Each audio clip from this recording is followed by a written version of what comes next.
Bueno chicos, ¿qué tal? Hoy en el curso de Historia del Perú vamos a hablar del tema de la Primavera Democrática, parte 2. El gobierno de José Luis Bustamante y Rivero. Los objetivos de la clase son que al final de ella ustedes puedan explicar las características políticas, económicas, sociales y principales acontecimientos históricos del gobierno de Bustamante y Rivero.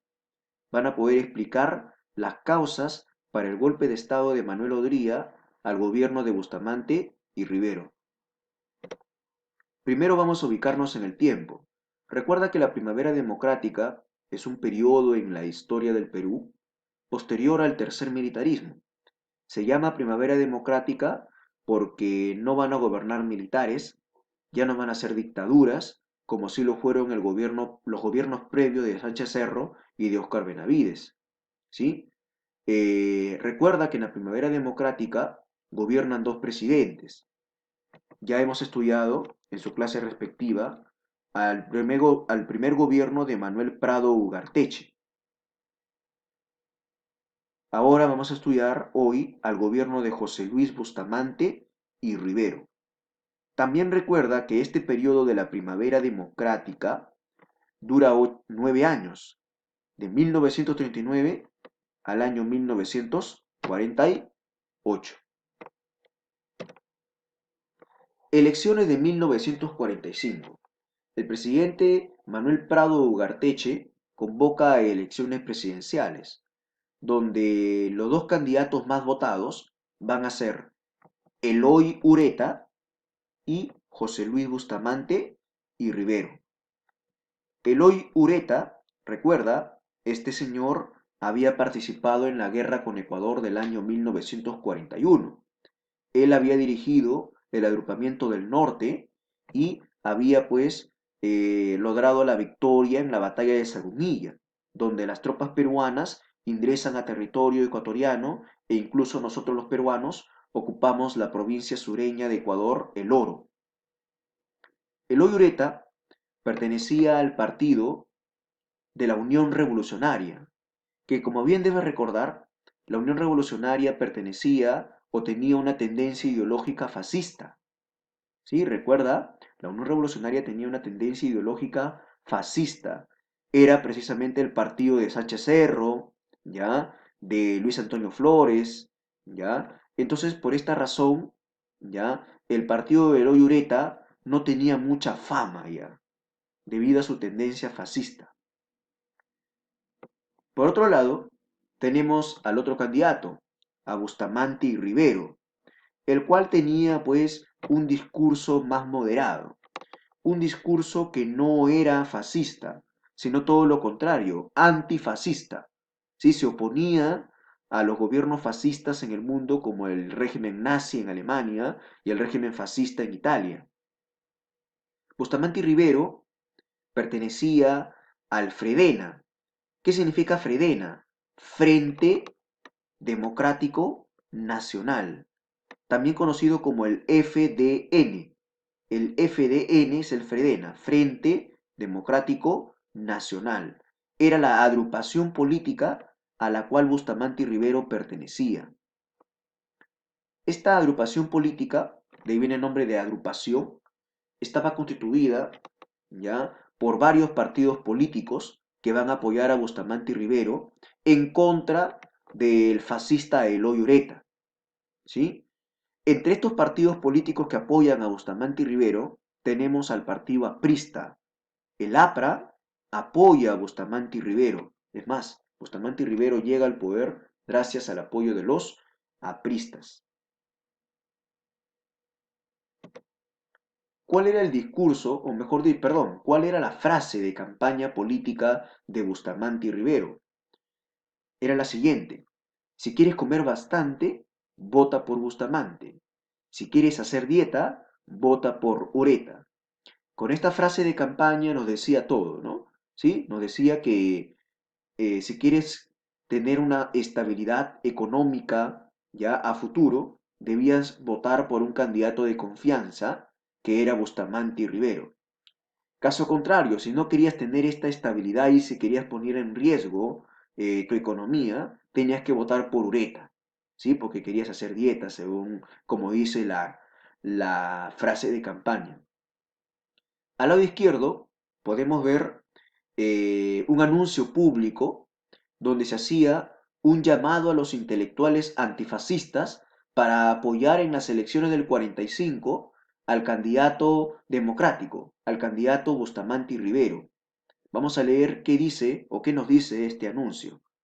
Invitamos a los escritores, artistas, profesionales, maestros y demás intelectuales antifascistas a concurrir en bloque a la manifestación de bienvenida al candidato de la democracia, o sea, el señor José Luis Bustamante y Rivero.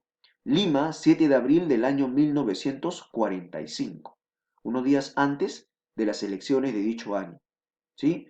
El cartel de los intelectuales antifascistas indicará el lugar de reunión dentro del local del Estadio Nacional. Aspecto político. O bueno, primero comenzamos con el aspecto económico. El gobierno de Bustamante y Rivero se caracterizó por ser un gobierno inestable a nivel económico y también político. Económico porque ya había llegado a su fin la Segunda Guerra Mundial en 1945, justamente el año en que empieza el gobierno de Bustamante y Rivero.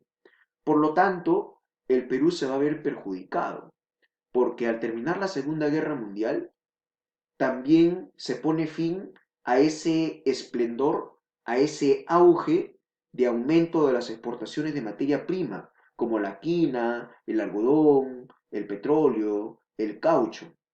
Estas potencias ya no van a requerir, ya no van a desear tanto estos recursos, porque las potencias ya habían terminado de la Segunda Guerra Mundial. Por lo tanto, esto influye de manera negativa en la economía del país. La caída de las exportaciones de materia prima también originó la escasez de divisas, ¿sí? Y por lo tanto la falta de dinero en nuestra economía, desempleo, inflación, ¿verdad? En el aspecto económico también se crea la empresa petrolera fiscal, la EPF, que como su mismo nombre lo dice, se va a encargar de fiscalizar la explotación petrolera en el Perú y explorar nuevos yacimientos petroleros, sobre todo especialmente en el norte del país. La empresa petrolera fiscal entonces se iba a encargar de fiscalizar a esa empresa que tenía muy controvertida, ¿no? La IPC, por ejemplo. Se firma el contrato de fechura, ¿ya? Era un documento mediante el cual el gobierno autorizaba a la IPC, a esta empresa que explotaba petróleo en Talara Piura, explorar la presencia de petróleo en el desierto de Sechura, en el desierto de Sechura en Piura, el más grande del Perú, ¿no? ¿Sí? Entonces, mediante este documento, se autorizaba a esta empresa explorar si había petróleo en el subsuelo del desierto de Sechura. Aspecto político. El señor Bustamante y Rivero llegó al poder, como ya se mencionó, gracias al apoyo de los apristas, ¿sí? A través de la agrupación Fredena, Frente Democrático Nacional. En un inicio contaba con el apoyo de los apristas, pero después, con el pasar de los meses, este apoyo político del partido aprista al gobierno de Bustamante va a ir disminuyendo. Esto debido a que Bustamante y Rivero había elegido como representantes ya de su gobierno, o sea, como ministros de su gobierno, a representantes de la oligarquía agroexportadora, los cuales eran enemigos de los apristas. Los apristas y la oligarquía no se llevaban nada bien. Lo que hace Bustamante es elegir a miembros de la oligarquía agroexportadora como ministros de su gobierno. Por eso que los apristas se oponen, ¿ya? Y van a comenzar a criticar al gobierno de Bustamante y Rivero, ¿sí? Es más, los apristas buscaron influenciar en la política y las leyes de este presidente. Por ello, las relaciones entre el partido aprista y este gobierno se van a hacer cada vez más débiles. ¿Ok, jóvenes? Ahora, los apristas se van a oponer a esta inestabilidad política y económica del gobierno de Bustamante y van a comenzar a realizar sabotajes que buscaban derrocar o sacar del poder al presidente Bustamante y Rivero. Uno de esos famosos sabotajes, ¿ya? Era el supuesto atentado que cometió otro aprista llamado Alfredo Tello contra el director del diario, esta vez no era El Comercio, sino el diario La Prensa. Este director del diario La Prensa, lo podemos observar en esta fotografía, se llamaba Francisco Draña Garlán. Francisco Draña Garlán, director del diario La Prensa, un diario en cuyas publicaciones se criticaba el accionar del partido aprista. Entonces, en venganza, supuestamente, un aprista llamado Alfredo Tello lo asesina al director de este diario por criticar, pues, a su partido político en sus artículos. Por eso es que muere Francisco Draña Garlán. Otra característica de este periodo, de este gobierno, perdón, es que Bustamante fue un respetuoso de las instituciones democráticas como fue el poder, con el poder legislativo y el poder judicial. Aspecto internacional.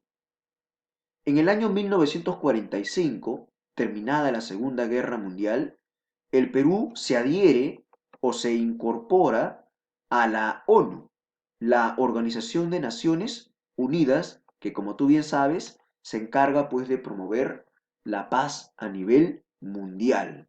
El Perú entonces se adhiere o se incorpora a esta organización internacional. En el año 1947, 1 de agosto específicamente, se promulga una ley llamada la Ley de las 200 millas marinas. Mediante esta ley, el Perú va a obtener soberanía y también jurisdicción marítima, ¿ya? Sobre las 200 millas marinas, ¿ya? O sea, toda esta parte que ves sombreada de color celeste en el mar le pertenece al Perú. 200 millas equivalen desde la costa a 371 kilómetros de alta mar. ¿Sí? Ahí son 200 millas marinas. Este fue aprobado mediante el Decreto Supremo 781. El ministro de Relaciones Exteriores, que fue el promotor de esta medida, de la promulgación de esta ley, se llamaba Enrique García Sayán. Enrique García Sayán. Enrique García Sayán, por ejemplo, se oponía a la idea de mar abierto que beneficiaba a las grandes empresas pesqueras de las grandes potencias.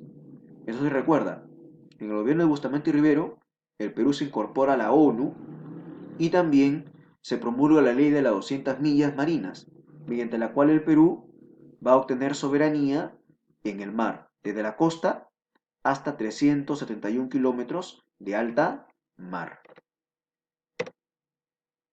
Se desarrolla la expedición Kon-Tiki. Esta fue desarrollada por un explorador noruego, un aventurero noruego llamado Thor Heyerdahl, el cual, junto con 9 u otros aventureros, partieron en una embarcación a la cual bautizaron con el nombre de Kon-Tiki en el año 1947. El objetivo de Thor Heyerdahl era partir desde el puerto del Callao, desde acá del Perú, y llegar a las islas de la Polinesia, acá, cruzando el Océano Pacífico. Son más de 4.000 a 5.000 kilómetros de distancia entre el Callao y las islas de la Polinesia. El objetivo de Thor Heyerdahl era ese, ¿sí? Y sí, llegó a las islas de la Polinesia luego de más de 3 meses en el mar, ayudado por las corrientes marinas y también los vientos alisios, los cuales soplaron su embarcación hacia las islas de la Polinesia.